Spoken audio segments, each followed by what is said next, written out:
Hello everybody, welcome back to the ERMP and Beyond YouTube channel. We have been discussing on questions that were appeared in the previous 2021 ERMP exam. Today we will continue from question number 9. A 34-year-old female presented to the OPD with cough, copious sputum and pleuritic chest pain a week after surgery under general anesthesia. Chest X-ray was taken. What is the most likely radiographic finding? A. Right upper lobe consolidation. B. Right basal thick-walled cavity. C. Left basal thick-walled cavity. D. Multifocal consolidation.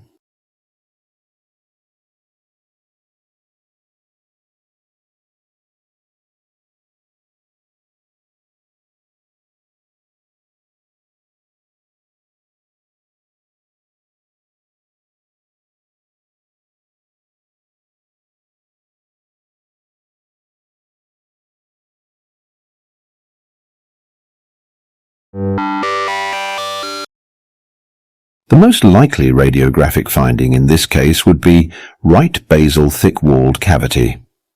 General anesthesia can predispose patients to respiratory complications because it may impair cough reflexes and mucociliary clearance, leading to secretion retention and infection.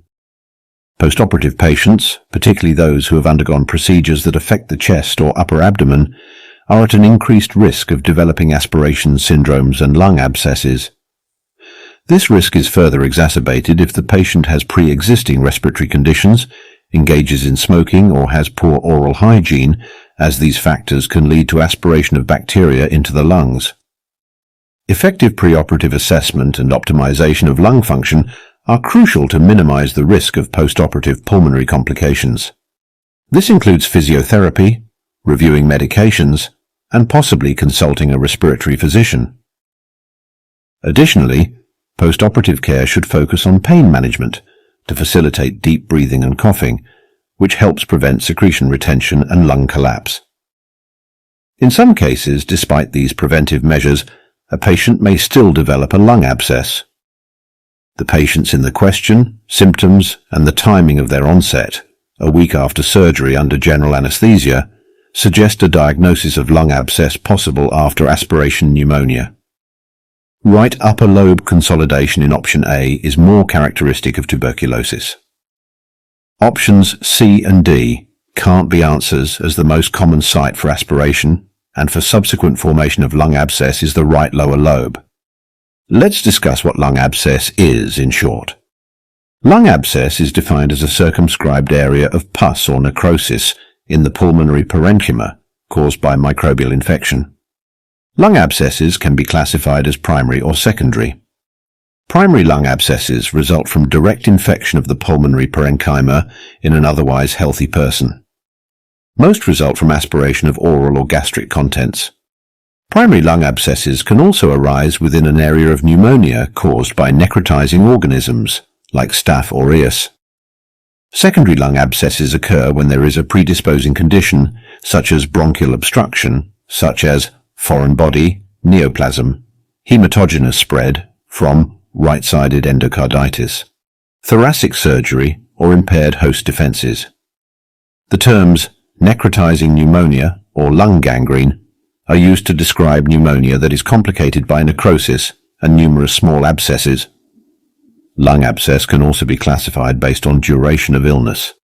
Patients with acute lung abscess present for less than 1 month, whereas patients with chronic lung abscess present for 1 or more months. It is widely thought that colonization of the gingival crevices by anaerobic bacteria or microaerophilic streptococci, especially in patients with gingivitis and periodontal disease, combined with a risk of aspiration, is important in the development of lung abscesses. It is extremely rare for lung abscesses to develop in the absence of teeth as a nidus for bacterial colonization. The majority of the existing epidemiologic information involves primary lung abscesses. In general, middle-aged men are more commonly affected than middle-aged women. The major risk factor for primary lung abscesses is aspiration. Patients at particular risk for aspiration, such as those with altered mental status, alcoholism, drug overdose, seizures, bulbar speech, prior cerebrovascular or cardiovascular events or neuromuscular disease, are most commonly affected. Additional risk are patients with esophageal dysmotility or esophageal strictures or tumors, and those with gastric distension and/or gastroesophageal reflux, especially those who spend substantial time in the recumbent position. Classically, the onset of illness associated with lung abscesses is indolent, with symptoms arising over weeks to months. Typical symptoms include cough, often with putrid-smelling sputum, dyspnea, and/or chest pain. Systemic symptoms can include fever, night sweats, and weight loss. Characteristically, chills or rigors are absent. Physical examination should include a thorough examination of the oral cavity for halitosis, gingivitis, tonsillar enlargement, caries, loose or tender teeth, and neck masses or tenderness.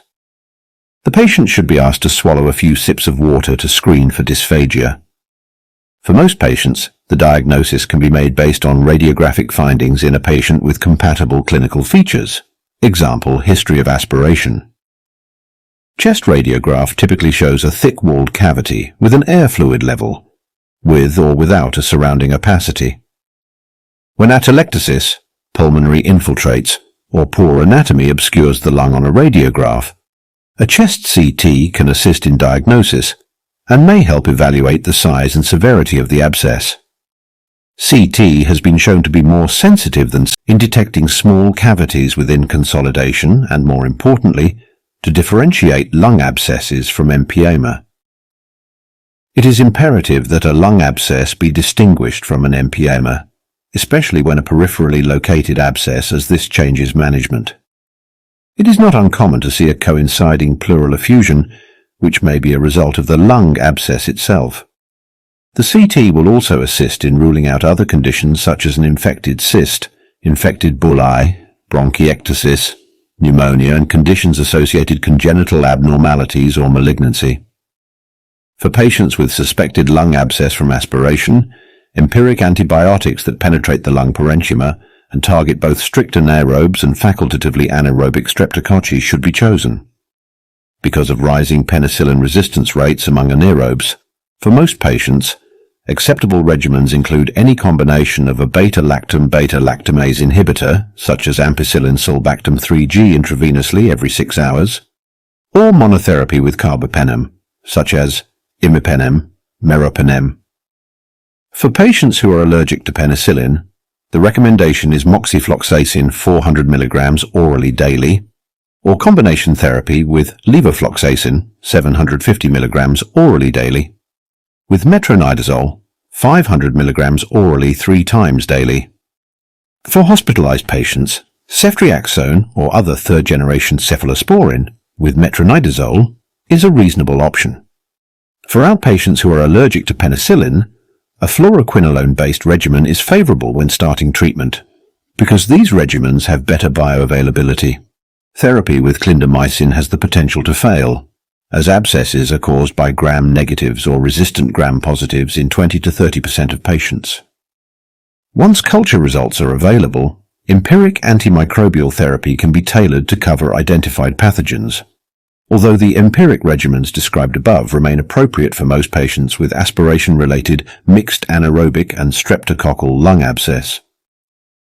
When a single pathogen that is not a typical part of the oral flora is detected, such as Klebsiella pneumoniae, Staphylococcus aureus, it is often appropriate to tailor the regimen to target that pathogen based upon the results of in vitro susceptibility testing. However, as culture of anaerobes from the lung is difficult, continuing empiric anaerobic coverage in addition may be prudent, particularly in patients with suspected aspiration who have putrid sputum. For suspected methicillin-susceptible Staph aureus, MSSA, the agents of choice are cefazolin, nafcillin, or oxacillin. For methicillin-resistant S. aureus, MRSA, linezolid or vancomycin are acceptable. Other options are ceftaroline, trimethoprim sulfamethoxazole, and telavancin. Most patients with a lung abscess caused by aspiration will recover with antibiotic treatment alone. The duration of treatment varies based on clinical and radiographic response. Generally, assessment of response to antibiotic treatment, especially decrement of fevers, leukocytosis, is done after 7 to 10 days of treatment. In those who respond to antibiotic treatment should continue until chest imaging shows a small, stable residual lesion or is clear. This generally requires several weeks of outpatient therapy. Patients with primary lung abscess, about 60% overall, with typical aspiration-related lung abscesses, including those with alcohol or injection drug use, generally do well with antibiotic treatment with cure rates of 90 to 95%. For patients who do not improve despite antibiotic treatment, abscess drainage is indicated. When the abscess is accessible percutaneously, transthoracic drainage is preferable over transbronchial catheter drainage because it is technically easier and the risk of endobronchial spread of infection is less. Surgical resection is rarely necessary and reserved for those with abscesses that cannot be drained or do not respond to drainage with less invasive approaches. Larger cavity size on presentation may correlate with the development of persistent cystic changes to form pneumatocysts or bronchiectasis. Additional possible complications include recurrence of abscesses despite appropriate therapy, extension to the pleural space with development of empyema, life-threatening hemoptysis, and massive aspiration of lung abscess contents. Reported mortality rates for primary abscesses have been as low as 2%, while rates for secondary abscesses are generally higher, as high as 75% in some case series. Other poor prognostic factors include age above 60, the presence of aerobic bacteria, sepsis at presentation, symptom duration of more than 8 weeks, and abscess size greater than 6 cm. Finally, let's see the recommendations from 2021 Ethiopian 4th edition, Standard Treatment, Guideline on Lung Abscess. Diagnosis of lung abscess should be considered in a patient who present indolent symptoms, risk factors for aspiration, and chest imaging findings. Chest imaging is necessary for diagnosis. Chest X-ray shows air fluid level. Distinguishing between lung abscess and empyema with an associated air fluid level can be challenging on chest X-ray. Chest CT is recommended if the lesion can't be delineated on the chest X-ray or if an associated mass lesion is suspected. Sputum, AFB stain, Gram stain, aerobic culture can also be requested. The mainstay of therapy for lung abscess is antibiotics. Anaerobic coverage is imperative, both strict and facultative anaerobes. The first line. Initial intravenous treatment is ampicillin sulbactam, 1.5 to 3 gram 4 QID. Alternative intravenous treatments include piperacillin tazobactam, meropenem, penicillin G, combined with metronidazole, ceftriaxone combined with metronidazole. If there is severe penicillin allergy use, clindamycin monotherapy for antibiotics need to be continued for a minimum of 2 to 3 weeks and marked resolution of symptoms occur.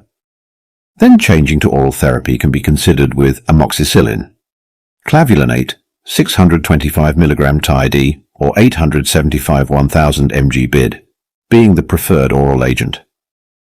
For patients allergic to penicillin, oral clindamycin, 450 to 600 mg 3 times daily, can be used. There is no agreed recommendation on duration of therapy. Generally, 3 to 8 weeks of therapy is commonly used, but it may need to be extended for a few months. To follow the clinical improvement, do weekly or bi-weekly chest radiographs, discontinue therapy if the patient is improving clinically, and there is small, stable lesion only on images. Surgery management options are lobectomy or pneumonectomy, with one of the following indications. Failure to respond to medical therapy after 12 weeks and after excluding other possible causes, or a suspected malignancy or hemorrhage, or abscess size of more than 6 centimeters. Thanks for watching. See you in the next case.